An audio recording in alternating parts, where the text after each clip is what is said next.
Hallo zusammen, willkommen zurück zu Selenium. Heute gibt es eigentlich was mit Selenium eigentlich relativ wenig zu tun hat, und zwar ein kleines XPath-Tutorial.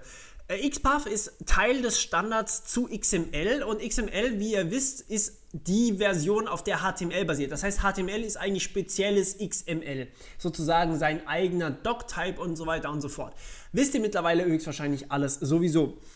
Und XPath stellt jetzt eine Möglichkeit dar, wie man aus diesem XML-Dokument, was ja HTML immer noch ist, wie man daraus einzelne Elemente auslesen kann. Und ja, das ist gar nicht so einfach, wie man sich das jetzt vorstellt. Deswegen habe ich dem jetzt ein eigenes Video gewidmet. Und ich möchte ganz kurz auch mal die Webseite, die wir hier die ganze Zeit benutzen, nochmal aufmachen. Also zum Beispiel google.com/xhtml. Und wir sehen hier, was alles passiert. Wir haben HTML, da drin ist ein Body, da drin ist ein Div, da drin ist ein weiteres Div, da drin ist ein Formular, da drin ist wiederum ein Div, ein Div, ein Div, ein Div, ein Div, ein Div, ein Div und ein Div. Und darin wiederum ist ein Div und dann ist der Input da.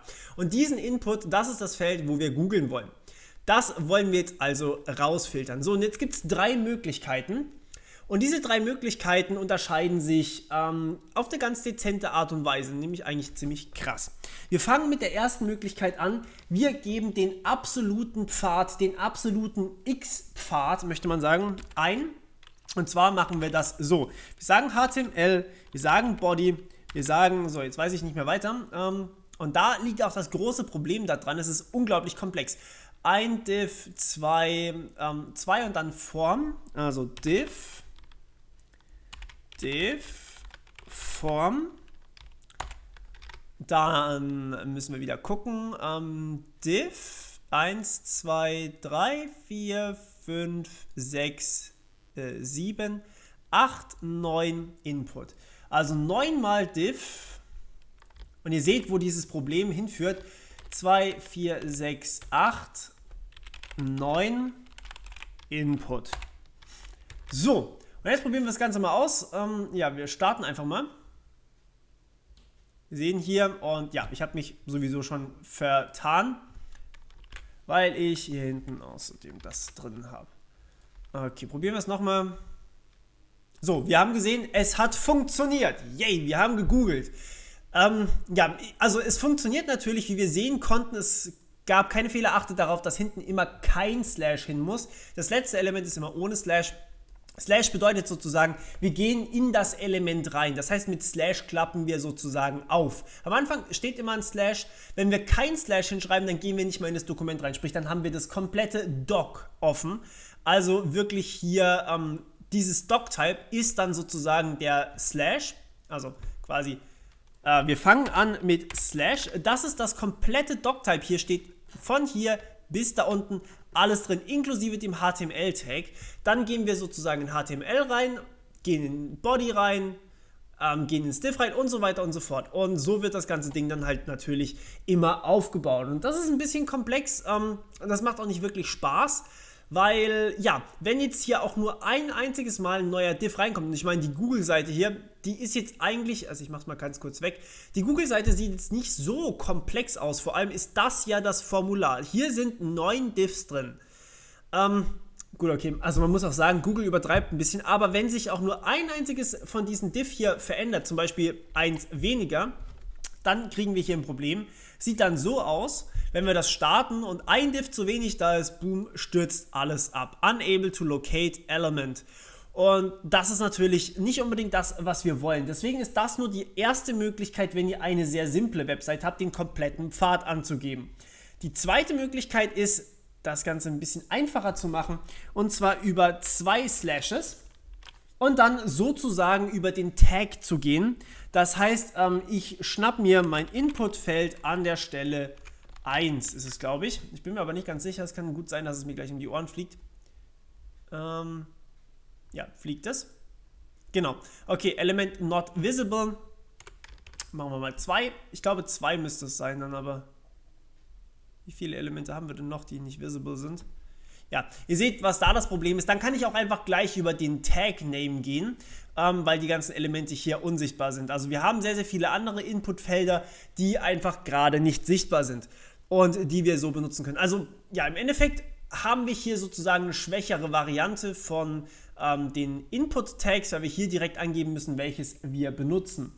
Das dritte ist ein bisschen geiler, und zwar kann man hier sagen, ich suche ein Inputfeld mit dem Namen zum Beispiel. Hier geht auch ID, also statt Name kann ich hier auch ID angeben oder Class Name kann ich auch nehmen.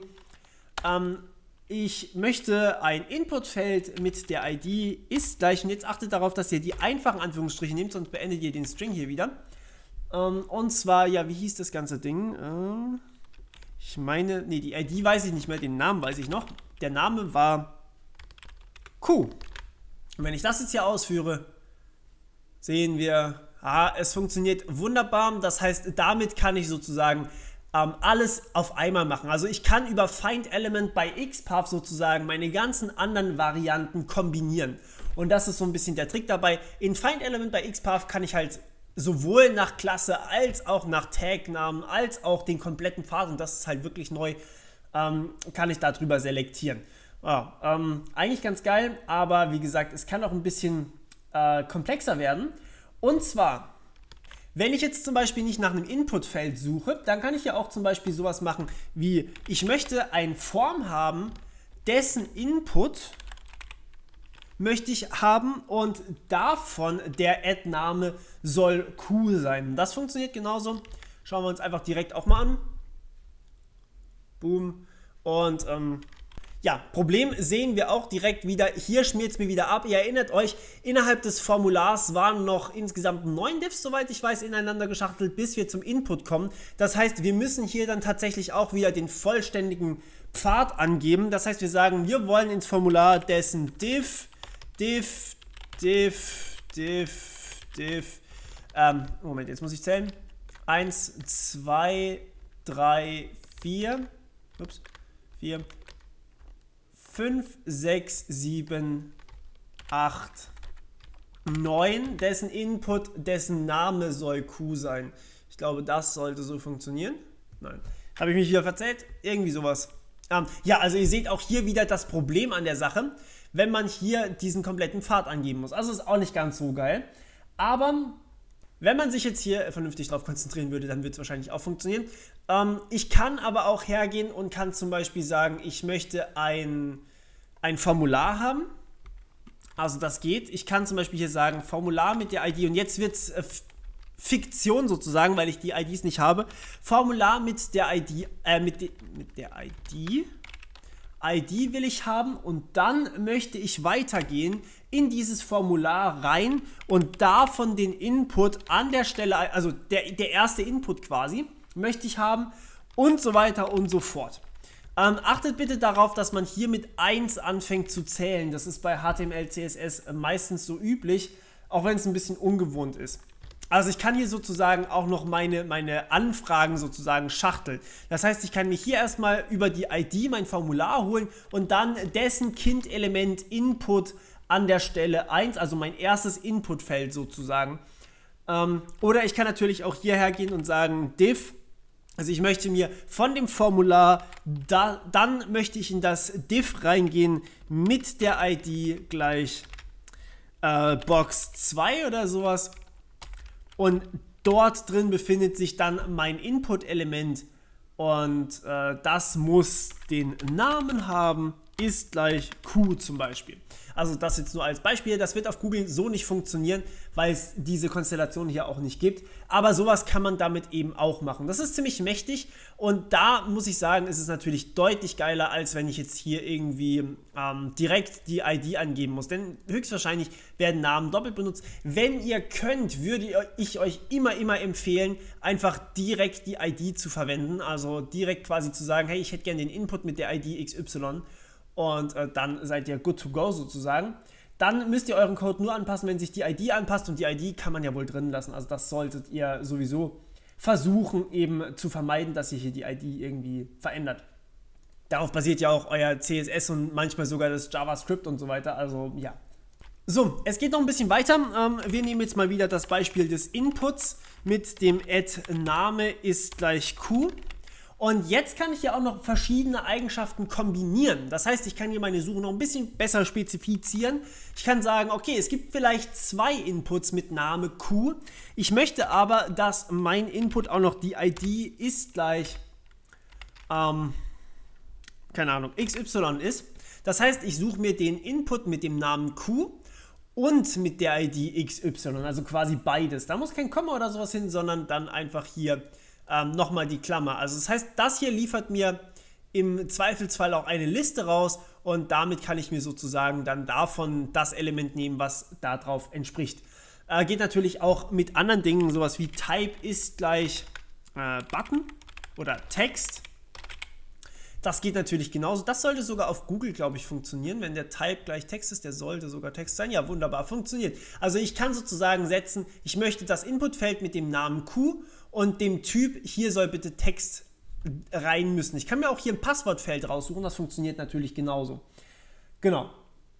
Also mit dem Slash, damit bekommt ihr immer neue Inputfelder, also wenn ihr die Kinderfelder sozusagen, also wenn ihr hier irgendwie ein Formular habt, darüber wollt ihr dann Kinderfelder haben, dann macht ihr dieses Slash, dann bekommt ihr alle Kinderfelder, während wenn ihr mit diesen eckigen Klammern arbeitet, dann könnt ihr eure Anfrage ein bisschen genauer formulieren. Und das ist so ziemlich alles, was es zu XPath zu sagen gibt.